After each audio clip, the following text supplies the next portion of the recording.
Hello and welcome. I'm Knight's Angel, and this is just a Folf on the road. Thank you for joining me. Well, thinking about it, I'm a writer. Doesn't matter the quality of my work, I'm a writer. It's something I enjoy, it's something I'm passionate about.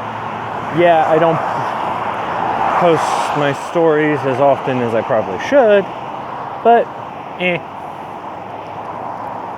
I work on it. So one of the things I was thinking about was, okay, I should actually be talking more about this because this is something that I'm interested in. Don't know how much you guys are, but anyway, mere fact that I have so sharing my interest, I kind of had a thought of something to talk about it as far as that goes. And it's actually something that is done to writers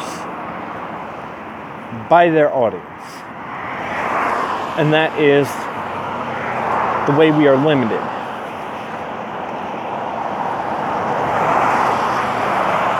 Once a standard is set by a writer, that writer cannot go below that standard. That writer also has to keep going above and moving that standard higher. That's one. There's also the limitations of what we can do in a story, because by changing the way certain things work, we're limited in how we can tell the story. And this is more of a general thing. Pretty much going into the whole concept of the formula. The story formula. And that's pretty much your characters, the dynamic, how you present your plot, all of that. That falls in, and whether or not it's well known, tropes and gimmicks fall into place. Like, you can't have a certain story without certain tropes. And this is because that's what people expect. When you have a certain story but you don't use the appropriate trope, a writer actually risks losing the audience because of the failed expectation. And I know that's something kind of confusing to say, and yeah, I'm really one to talk. I'm not a big name writer, but that's not the point. My headgear is like a complete mess right now. Anyway. Lost my line of thinking. Anyway. So, when a writer goes against the equation, they have to be extra careful. So, when you really think about it nowadays, it's not writer's block. It's the writer's box. Because people don't want, when people hear a certain story, they have expectations. A writer tries to go outside those expectations, go outside the box. They risk a lot.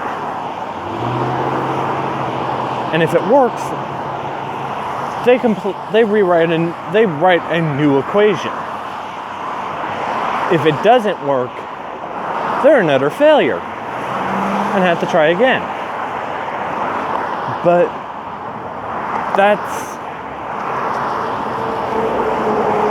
I'm not even sure where I'm going with this, but it makes a lot of sense to me thinking about it. It's like people want a writer to think outside of the box. They want artists, what have you. to think outside the box. But at the same point in time, they have such a tight set of parameters that they can work with. And it actually limits what they can do. I mean, different genres require certain aspects to function. Okay? In a fantasy story, people are not expecting in a pure fantasy story, they are not expecting technology. So everything has to be done through mysticism of one variation or another. Fantasy sci-fi, that line's blurred, where you can actually explain the magic, but when it finally comes down to, okay, what powers it? Magic. There you go. And the reverse is the same with science fiction. If you cannot explain the science,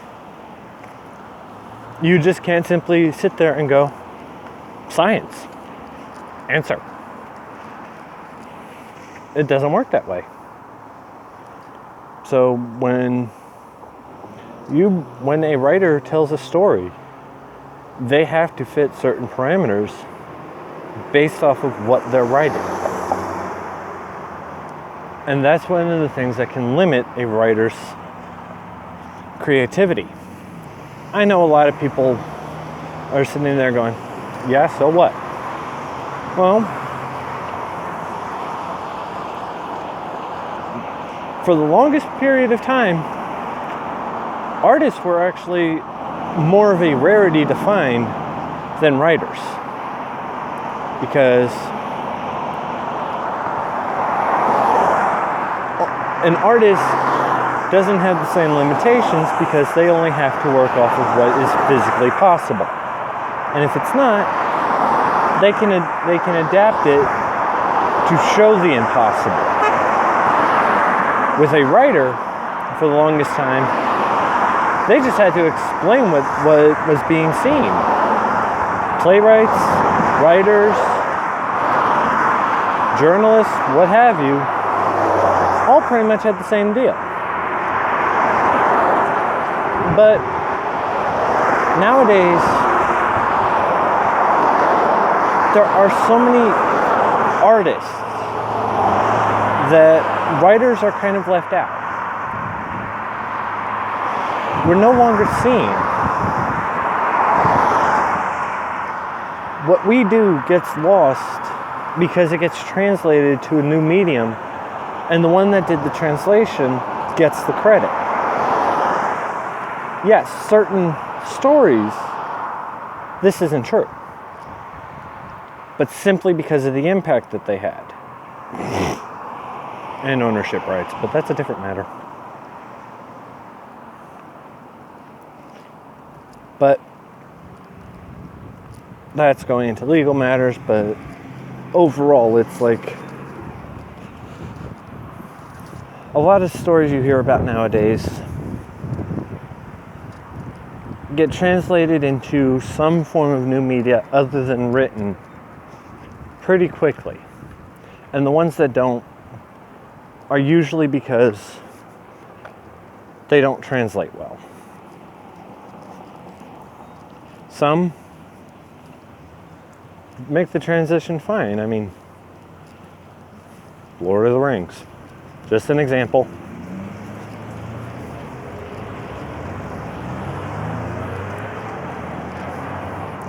Others don't. And I really can't think of one simply because I can't think of one. But anyway, a lot of people forget where storytelling came from. First, and then a brief history on that is, first stories were just spoken around a campfire. Soon enough, well, even if pretty much when there was a campfire, now you had the cave paintings and all that, but that was before language was developed. After that, stories were told. And those stories got documented one way or another. And yeah, a lot of them were done through artwork because the depictions were easier to do than to try and write something out, because you weren't certain if somebody would understand. Excuse me. And then finally, when written language was a commonality, that's when stories started to pick up, and when reading and writing were commonplace among everyone. Artwork was important, but again, artists were few and far between because, well, you really, unless you're like a big name artist, you're not going to make a whole lot of money. So you're going to be doing other things. A writer, they could make a lot of money without actually writing a story, because you have journalists, you have different types of patent clerks. Pretty much anybody that does any form of documentation can be called a writer. But that's the conditioning. Being a storyteller, that's where we hit a lot of what? Because all the limitations. If it can't be translated well, a lot of people are going to forget it exists because it can translate to a different medium. And because of that, it's not going to get the same exposure. And I'm just rambling at this point, so I'm going to go ahead and close this. Go ahead, share your thoughts. Comments are always open. And you know how the buttons work, all that. So, I'm Night's Angel. This has been just a Folf on the road. Thank you for joining me, and I hope you have a better day.